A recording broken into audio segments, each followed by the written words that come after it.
네, 조선일보 단독으로요. 여당 선거인당 84만 명 사상 최대인데 그 분포가 영남이 40, 수도권이 37. 다시 말해서 엇비슷해졌다. 국힘당은 영남표가 좌우하는 게 아니라 이제 수도권이 좌우한다. 뭐 이런 뉘앙스로 보도를 하네요. 수도권이 비등해졌다. 그리고 연령대를 보면은 역시 연령대는 60대 이상이 45.1 많고 10대 이상이 24.7, 40대 이상 40대가 13.5%, 20, 30대가 16. 그러니까 이거로 분석하면 20, 30대, 40대까지 합쳐봐야 30%가 채 안 되네요. 그런데 10대 이상으로 합치면은 이런 얘기인데요. 70%가 넘는다는 게 70%군요. 그러니까 50대 이상이 좌우하는 거는 분명하다. 그런데 이제 영남이 그전에는 뭐 한 70% 차지했잖아요. 선거인단 국민의힘에. 근데 그게 아니라 수도권하고 뭐 비등해졌다는 얘기인데, 그러면서 이제 수도권에 애써 방점을 두고 이제 주자들도 특히 한동훈 측에서는 고문적인 분위기예요. 왜냐하면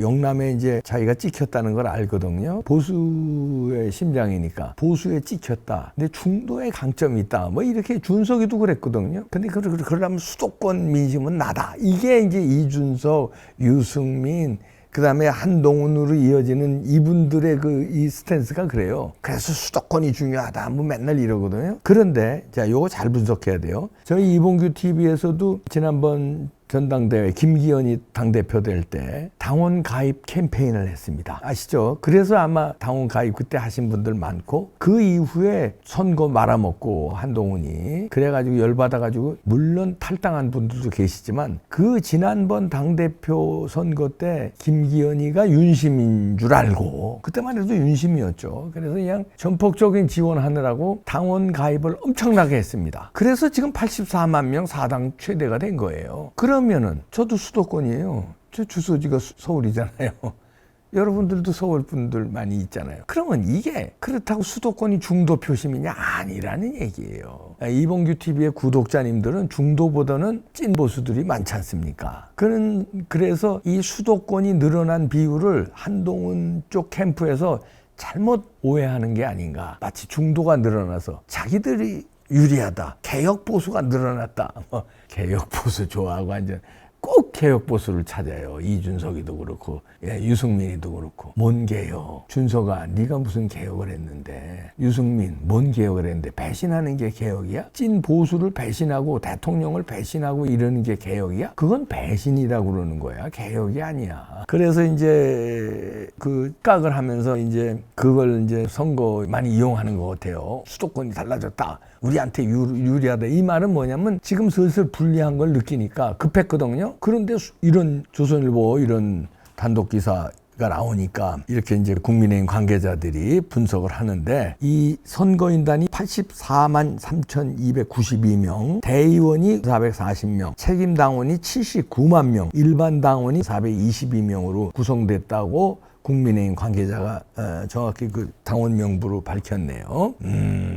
참 우리가 이렇게 많이 늘려줬는데 역대 최고라는 거 아닙니까? 이 숫자가 지난번 김기현 때보다도 더 늘었어요. 이준석 대표가 될 때는 33만 명밖에 안 됐어요. 33만 명. 그러다가 윤석열 대통령이 선출될 때, 그때 이제 윤석열 대통령을 밀어야 된다고 당원 가입을 그때 많이 했죠.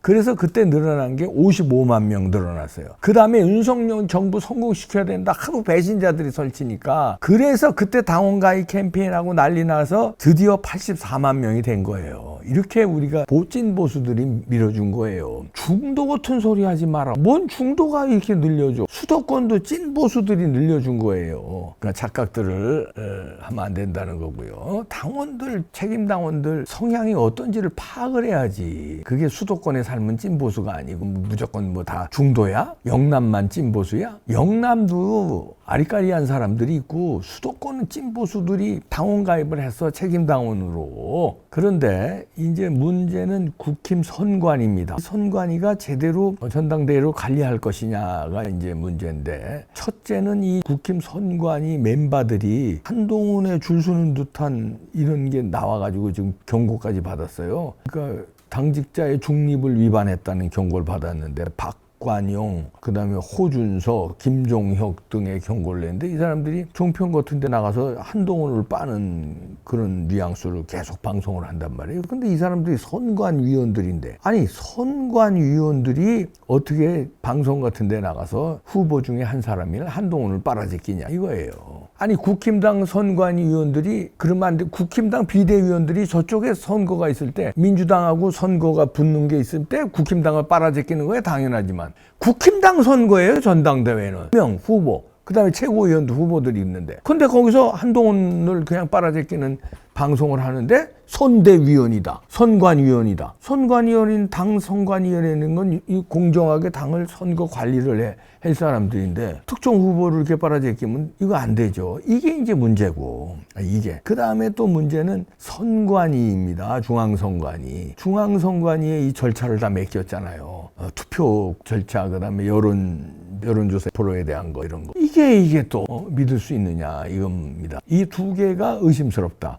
다시 말해서 선관위원들, 국힘당 선관위원들이 한동훈을 일방적으로 빨아제끼는 거. 두 번째는 중앙선관위에 왜 당대표 선거 시스템을 맡기냐. 그전에는 안 그랬답니다. 근데 이준석 때부터 여기에 맡겨가지고 이준석 당대표 만들었는데 이거 이상하거든요. 고양이한테 생선을 맡기냐. 그리고 그 다음엔 이제 언론입니다. 오늘도 이제 그 조선일보 양상훈 칼럼에서 양상훈 씨는 뭐 지금 조선일보의 뭐 거의 간판이죠. 김대중 씨와 함께 조선일보의 논조를 뭐 바로미터죠.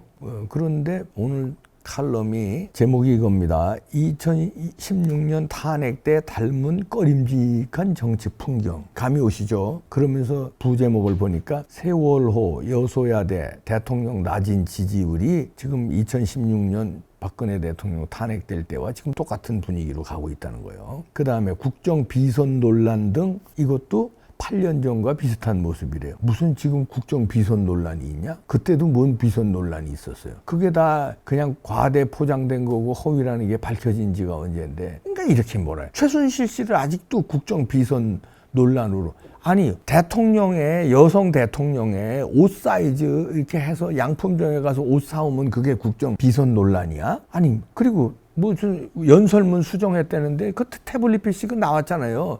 연설문 수정 기능도 없다는 거 아니에요.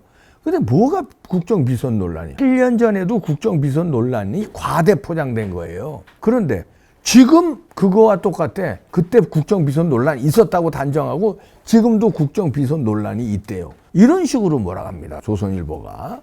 그때도 조선일보가 국정 비선 논란을 몰아가는 바람에 박근혜 대통령 탄핵으로 이어진 거거든요. 또 그래. 그러면서 심각한 것은 또다시 재현되는 국민의힘 분열 가능성. 부제목에 이렇게 답니다. 네, 국민의힘 분열 가능성을 또 이제 그때도 그랬는데 지금도 그렇다는 거예요. 요거는 이제 조선일보만 분석하는 게 아니라 이런 우려는 이제 우리들도 다 하고 있는 거죠. 그러나 이걸 바로 잡아야죠. 그렇죠? 우리들은 그거잖아요. 우리는 바로 잡아서 한동훈 배신자 안 된다. 똘똘 뭉쳐서 윤석열 정부 성공을 위하는 팀으로 국힘이 돼야 된다. 전당대회에 그렇게 가야 된다. 우리는 그렇게 주문하는 거 아니에요? 조선일보는 근데 그게 아니라 뉘앙스가 같은 사안을 놓고도 심각한데 지금 국민의힘이 지금 분열되고 있다. 그래서 16년 탄핵 때처럼 된다. 이렇게 뉘앙스를 몰고 가는 거예요. 우리가 분열을 걱정하는 거하고 조선일보가 분열을 보는 거하고 다릅니다. 우리는 분열되면 안 되니까 한동훈 배신자 말고 원희룡 등 해서 윤석열, 윤심과 함께 임기 잘 마무리하고 정권 재창출해야 된다. 그러려면 분열하지 말아야 된다. 분열하지 말으려면 한동훈 그렇게 하면 안 된다. 우리는 이런 마음이잖아요. 그게 아니라 조선일보는 지금 분열 상황 심각하다. 근데 그 심각한 상황이 16년 박근혜 대통령 탄핵 때하고 똑같아. 그러니까 어떻게 돼? 윤석열 탄핵된다. 이런 얘기로 몰고 가는 거예요. 그러면서 꺼름직한 정치 풍경이다. 그래서 말미에 양상훈 말미에는 물론 그렇게 답니다. 한동훈 전 위원장을 포함해서 국민의힘 정치인들도 나라와 국민을 위해서라면 서로 인내하고 관용해서 불행한 정치 역사의 되풀이를 막아야 한다. 이렇게 마지막에는 이렇게 달지만 그 전에는 이런 식으로 분석하면서 이럽니다. 사람들은 지금 대통령이 부인 문제 등에서 선공후사가 아니라 선사후공 한다고 개탄한다. 이러면서 대통령이 그 반대의 자세로 용기 있게 풀 것은 풀고 매듭 지을 것은 매듭 지어라 이렇게 주문하면서 그렇게 나가요. 그게 뭐냐면 대통령 때문에 이렇게 분열 현상이 일어나고 있고 김건희 여사 문제를 안 풀어가지고 이렇게 된다. 그래서 김건희 여사 거 풀어라. 그리고 최산병 특검도 받아가지고 풀 건 풀어야 국민의힘이 단합해서 간다. 이런 얘기예요. 그러니까 그걸 풀으면 그것만 풀리니 민주당 놈들이 어떤 놈들인지 몰라. 최산병 특검이 뭔데? 윤석열 탄핵을 위해서 그렇게 몰고 가는데 뭘 풀어? 풀다가 당하는 건데 김건희 특검도 마찬가지예요. 풀으면 탄핵 당하는데 뭘 풀어? 그러니까 조선일보가 그때도 그랬어요. 8년 전에도. 그때도 그러더니 지금도 또 그렇게 교묘하게 이렇게 말은 뒤에 이렇게 역사의 되풀이를 불행한 역사 되풀이를 막지 않으려면 포용하라. 이런 얘기하면서 대통령도로 풀 건 풀으라. 특검 받아라. 이런 얘기예요. 그리고 대통령들이 지금 윤석열 대통령이 불통해가지고 이런 일이 벌어졌다. 딜레마에 빠졌다. 이러면서 한동훈 승리하게 되면 이 전대에서 윤 대통령은 딜레마에 빠지게 된다. 윤 대통령이 탈당해도 윤 대통령 지켜줄 세력이 없기 때문에 탈당도 불가능하다. 그렇다고 한동훈 위원장 인정할 수도 없다. 그러면 어느 쪽으로 가든 분열 요인이 생겨가지고 이게 대통령 탄핵은 민주당의 정략을 넘어서 실제 상황이 될 가능성이 있다. 실제로 탄핵이 된다 이거죠. 그러면서 위험한